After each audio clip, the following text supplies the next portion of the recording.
Hello, KINES 5 students, and welcome back. This is week 8 of KINES 5, and it's 4/6/2022, and we've got just a little more than a month left in the semester, so I hope that you are staying current on your assignments. Many of you are. Some of you are falling behind a little bit, and just would like to encourage you guys to get caught up and get your stuff handed in.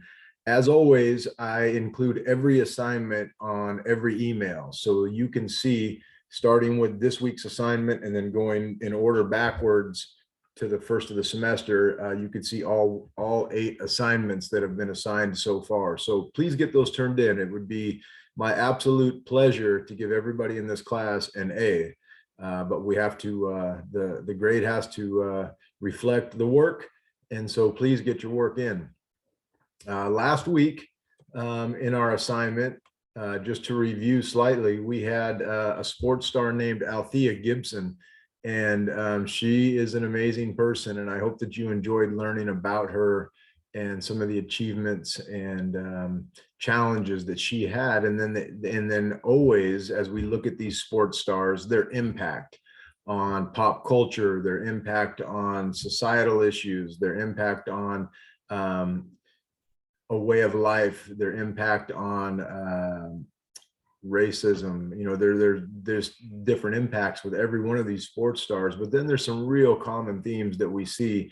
And as we start getting into the 60s to the 70s, which is this week's assignment, we're stepping into one of the most turbulent times in our country's history in regards to human rights, social rights, peace, war, politics, and this was a time when a lot of social change was going on, and athletes more than ever were starting to be involved more and more in social issues, politics, and influence. In the 60s, we started to see athletic sportswear, that people would wear clothes that looked like athletes. And we started to see the endorsements for sports apparel, and we started to see people on TV commercials, and we started to see athletes in TV shows, and we started to see athletes breaking into music, and pretty much every facet of life. Athletes were breaking down barriers that for the first time in a lot of cases. And the one thing I always remember, this is just something personal that I think about when I think about some of the social rights movements and human rights movements, and some of the just unbelievable atrocities that have happened over the years. And then I think of the progress and all the stuff that we've studied so far in 8 weeks of this class as we move into the 60s.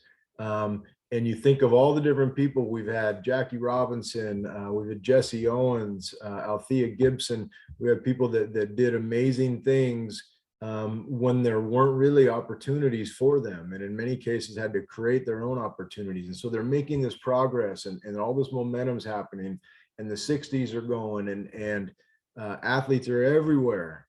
And guess what? It was still not till 1971 that the first African-American football player put on a uniform at the University of Alabama. So think about that, and it puts it in perspective a little bit. So we say there's progress going on in the 60s, and there definitely was. It was an explosion of progress, but it's still ongoing, and it's still a work in progress, and there's still lots of that work to be done, as we see in recent social issues. So as we start getting closer to recent times, you're going to see some of those same themes over and over, but just continually you're going to learn about people that really sometimes put their life on the line to help create change and have influence on a better way of doing things, or they found their way into a better life by seeking out endorsements and the financial side of sports. But all of these examples, you know, when you are a person that seeks a goal, it's really important to know that somebody, in my opinion, it's a goal. It helps me to know that somebody has been able to accomplish something like that or that same thing, and to know that it can be done. And sometimes, yeah, there's things you want to do that nobody's ever been able to do, of course. But it sure makes it easier when you know that somebody has done it. And for people of color, for women athletes, and all minority athletes, these barriers that were being broken down and these access points for athletes were monumental in their journey. And I'm sure very inspiring to them. I can't speak for them, but I know in my journey, I look at people that have accomplished challenges that I'm facing in my personal life, and I seek wisdom from their experiences and to help me be better at those experiences, or maybe even just to know that I could get through them, or that somebody could get through them. So again, unbelievable people. So as we move into the 60s, I'm going to take a breath here for a second. I was getting fired up. I love talking about these athletes because to me, they inspire me every day. And every day when I prepare for this class, and I review my notes and I review the links, and I watch them every time. And I'm just amazed every time, and inspired and humbled when I watch them. But the 60s, as I mentioned a little bit previously, there was a lot going on. The 60s were dominated by the Vietnam War, and the Vietnam War, I don't think you can compare. I mean, every war is different, and every terrible thing that happens to people is unique to their situation. But this was a war that a lot of people in the United States didn't believe we should be fighting. And to the point even where some soldiers, many soldiers that were there weren't even sure why we were there. And so when you look at, that scenario or that dynamic, you have a group of people that are supposed to go in and fight, and they're going and they're not even sure where they are. They're not even sure why they're there. And then you have this other people who live there, and they're fighting for something totally different. They're fighting for survival. They're fighting for existence. They're fighting for everything they believe in through all the generations of their families and people and communities. And that's a different fight. And so it was an ugly war, and the 60s were dominated by that. And if you've been paying attention to world news recently, we have a similar situation going on right now. I do not usually talk politics. I'm all about people. And as we go through this class, I don't take sides on the politics side, but I just know that I'm a people first person in every situation that can be. So 60s, first thing right off the bat, the Vietnam War was dominating. The civil rights protests in the 60s, you started to see major marches. You started to see people coming together. You started to see people unifying, people of all colors, in regards to the civil rights movements and civil rights protests of the 60s. We saw some great leaders in the 60s that, many to this day, think that if they were still here, we'd be in a much better place. That was the era where John F. Kennedy, our president, was assassinated. That was the era when Dr. Martin Luther King was assassinated, and many others in that era. That was, unfortunately, that was kind of a thing from the 60s to the 70s. Political leaders that spoke out about social injustices were attacked and were targeted, and unfortunately, in some cases, even assassinated. So there was a lot going on. The Cuban Missile Crisis was happening. So we had the threat of nuclear war. All this stuff was happening politically and around the world, and more than ever, sports was gaining momentum. Sports was gaining more momentum. There was more exposure through television, through the, we had TVs in the early before the 60s, but TVs started becoming a normal thing in households, and you had multiple channels. And today we're so spoiled with, hundreds of channels I can remember, and I'm 52. I don't think I'm that old, but I can remember when there was 3 channels, and my sister and my brothers that are a little older than I am can remember when there was 2. And I know people that remember when there was 1. Uh, and so when channels increase, now there's more opportunities for exposure to sports. And all of a sudden we're seeing this explosion of sports on television. And we're seeing uh, more exposure from musicians, and we're starting to see crossover with athletics and musicians and the arts. Woodstock was going on, so you have this whole social movement that's going on musically, where songs are written in protest to government and to the Vietnam War and to the social issues. And it's an era where music lovers would say that's when songs meant more than they do now, but it's all relative to when you grow up. But that's a common thing you say. The songs were about revolution, they were about people, equal rights, they were about peace, and they were about unity, and they called people out in a lot of ways with songs, and they were controversial at their time. And so that crossed over into athletics. And as we saw this explosion, we started to, like I said, we started to see athletes moving into political situations, where now all of a sudden we're starting to see senators, and so what greater influence now than to have athletes at the highest levels. And when you get down to it, the majority of our presidents have been athletes of some sort, some very good athletes, but the majority of them, to the best of my knowledge, valued athletics and saw the importance of it and participated in athletics.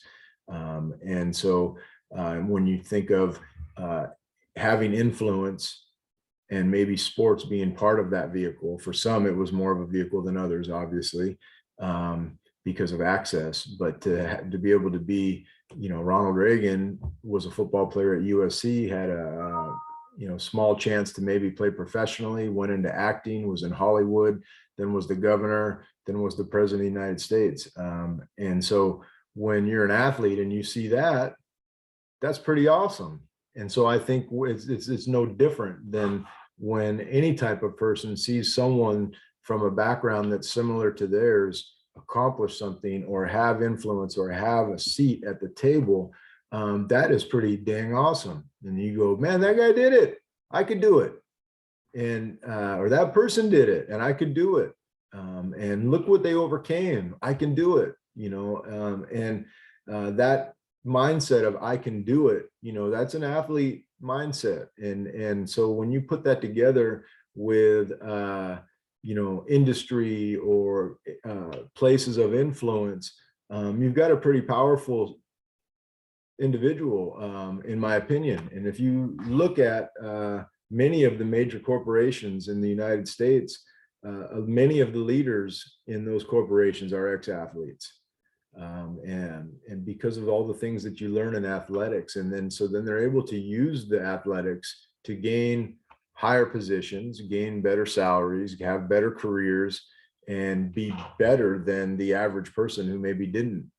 And so when you look at the influence of athletics, it goes way deeper than the people that we see on television. You think of every single athlete, every single person that's been an athlete and has gained life skills through athletics, teamwork skills, how to handle adversity. And now they've used those skills in industry, in the professional world, in their careers. It's pretty awesome. So I know I'm preaching to the choir. Most of you in this class, as I read your introductions about yourselves, most of you were athletes as well. So congratulations on doing that. You guys have a leg up on a lot of different people. So in addition to the things I mentioned that was going on with athletics, and we also in society, we also started seeing boycotts and to boost causes, and we started seeing protests for the first time real public protests at major sporting events. And there are some really notable ones in the 60s, and you'll learn about some of those in the links that can tell the story a whole lot better than I can. But one of my favorite eras to study, and I was born in 1969, and feel like sometimes I'm kind of old school, and so I relate to that era quite a bit and what was going on, and what was happening in sports. Anyway, I look forward to reading your papers this week. This week we have two superstars that we are going to study and write about.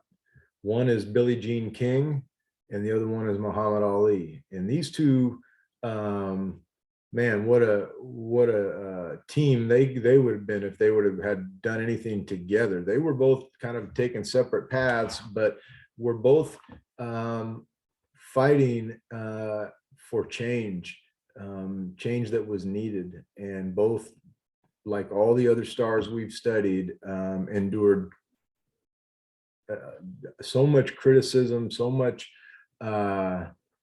hatred, so many obstacles put up in front of them that maybe the average person would not have to deal with. And when you look at, not only did they overcome those obstacles, they overcame those obstacles at such a high level that allowed them access points to have a voice, that could have influence, to have a voice that would be sitting at the table, with powerful people, and where change can happen, or at least it can start, or at least the idea, or at least maybe someone sees them in a position of power and they look like them, and that makes a big difference.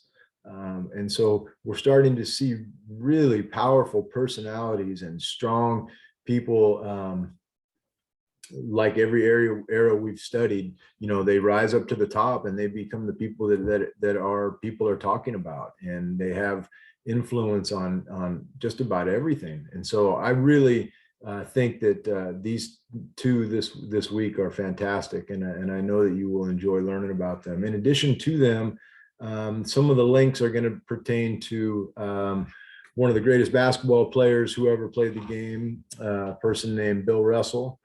We're going to learn about Wilma Rudolph and what an amazing story she has. And then some sports moments of the 60s. And again, I hope that you will enjoy the links, and they will add perspective and depth to your papers. The links always should be watched first, and the lecture video, and then do the assignment, because watching the links gives you a real feeling of what was going on during that time. And so when you're studying these athletes, it really, when it says that they had to do a certain thing, and you say, okay, that thing by itself may not seem that significant, but when you think of what's going on during that time period, and then that thing all of a sudden becomes a monumental thing. So I really believe the links are super important to watch before you do your assignment, and also watch this video prior to doing the assignments, because even though I do not claim to be an expert in too many things, I would like to think that some of the words of wisdom in the Zoom videos will add some depth to your assignment as well. So I enjoyed talking to you today, and look forward to reading your assignments. Again, please get assignments in. And it is Wednesday, so that means that the weekend is just right around the corner. So have a great day, everybody, and we'll talk to you soon.